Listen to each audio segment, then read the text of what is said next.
Aramark Bloodborne Pathogens Training. Next slide. Next slide. Purpose. This standard defines the Aramark safety requirement for associates whose job tasks may expose them to human blood or bodily fluids potentially contaminated with a bloodborne pathogen. Scope.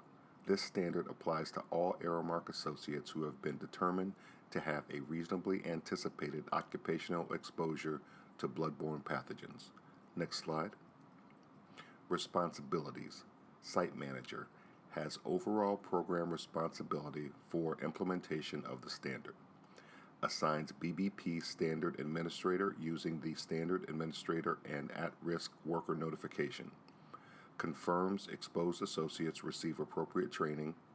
Ensures that all at-risk associates are offered the hepatitis B vaccine in accordance with the Occupational Safety and Health Act standard. Provides required personal protective equipment. Ensures supply of PPE is sufficient for all affected associates, and completes the self-evaluation checklist annually. New account manager. If you are a new account manager to an existing site, your responsibility includes conducting the self-evaluation checklist within 30 days of your start date.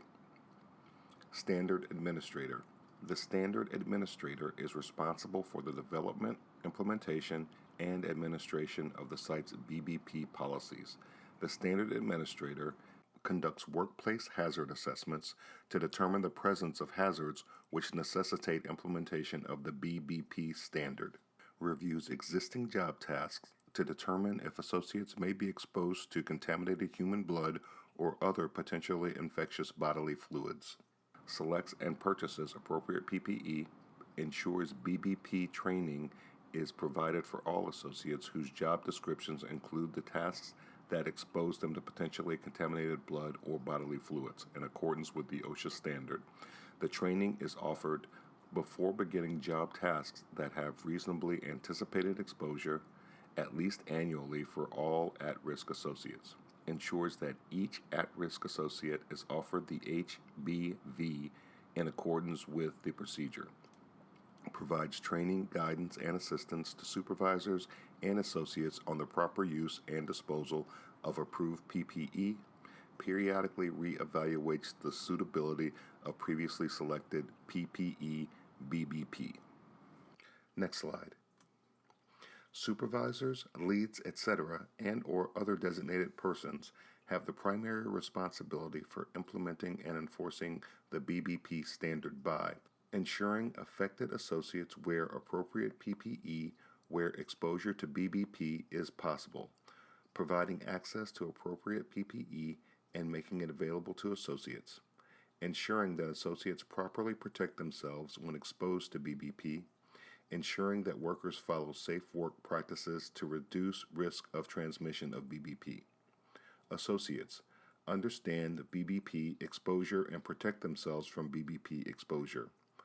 Use appropriate PPE as described in the facility's exposure control plan. Actively participate in annual BBP training. Designated first aiders. Any associate who is designated by Aramark and trained to provide first aid wherever a coworker or guest is injured is considered to be at risk for a BBP transmission. Therefore, all aspects of this standard apply to these first aiders, including annual training and HBV vaccination offered to the associate at no charge. Next slide. Procedures. Universal precautions are observed to prevent contact with blood or other potentially infectious materials. Under circumstances in which differentiation between bodily fluid types is difficult or impossible, all bodily fluids are considered to be potentially infectious materials. The bloodborne pathogen standard consists of several key elements, using engineering and administrative controls where possible, including sharps containers, safe needles, hands-free systems, etc. Training at-risk associates before beginning job duties with reasonably anticipated exposure and annually thereafter. Offering the hepatitis B vaccine to all at-risk associates. Selecting and using appropriate PPE. Maintaining a sharps log along with the OSHA 300 log for any associate who sustains a sharps injury, for example, a needle stick or broken glass. Maintaining the BBP standard through periodic reviewing, updating, and evaluating the effectiveness of the standard, and each of these items is detailed below. Conduct a records review. The standard administrator and supervisors conduct a records review for BBP exposure using injury and illness logs, accident reports, workers' compensation claims, and OSHA 300 logs to identify any history of needle sticks, lacerations, or punctures with instruments potentially contaminated with blood or bodily fluids, or splashes of same to unprotected mucous membranes, which are the eyes, nose, and mouth, or non-intact skin, all of which could be a mode of transmission for BBPs. Identify possible sources. Any instrument or material that has come into contact with potentially infectious materials could transmit BBPs. These include, but are not limited to, contaminated needles, scalpels, wires, or tubes. Please call any events with these instruments to 1-800-645-RISK. Sheets or clothing that is contaminated with blood or bodily fluids. Broken glass or other sharp materials on which another person has been cut. Identify at-risk workers. A list of all the at-risk workers who have job tasks with exposure to potential BBPs or sources of BBP and any designated first aid providers is located on the Standard Administrator and At-Risk Worker form. Next slide. Offer hepatitis B vaccine. For any associate whose job task puts him at risk of exposure to potentially contaminated blood or bodily fluids, the hepatitis V vaccine is offered upon hire within 10 workdays or at the end of a job transfer which places the associate at risk. If the associate refuses, he or she signs an HBV declination statement. This signed statement is kept in the associate's file. The associate has the right to change his or her mind at any time and request this vaccination. The vaccine is available at no cost to the associate and is available to the associate at a reasonable time and place. Site management should contact their LOB leadership for further direction concerning funding.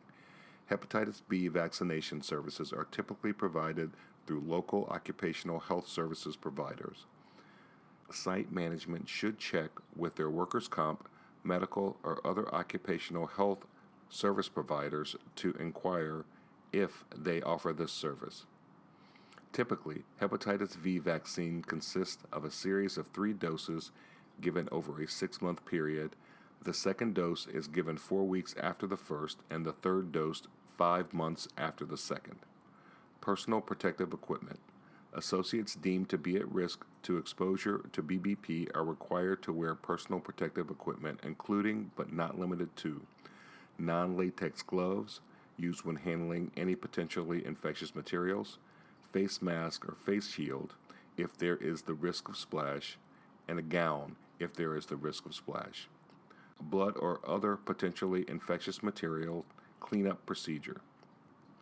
Associates must follow the instructions provided with the Bloodborne Pathogens cleanup kit or the instructions provided with the chemical used to clean and disinfect the affected area. General cleanup and decontamination procedure will include the following elements. Close or block off the affected area or department using caution or wet floor signs or safety cones until the cleanup procedure is completed and the area is dry.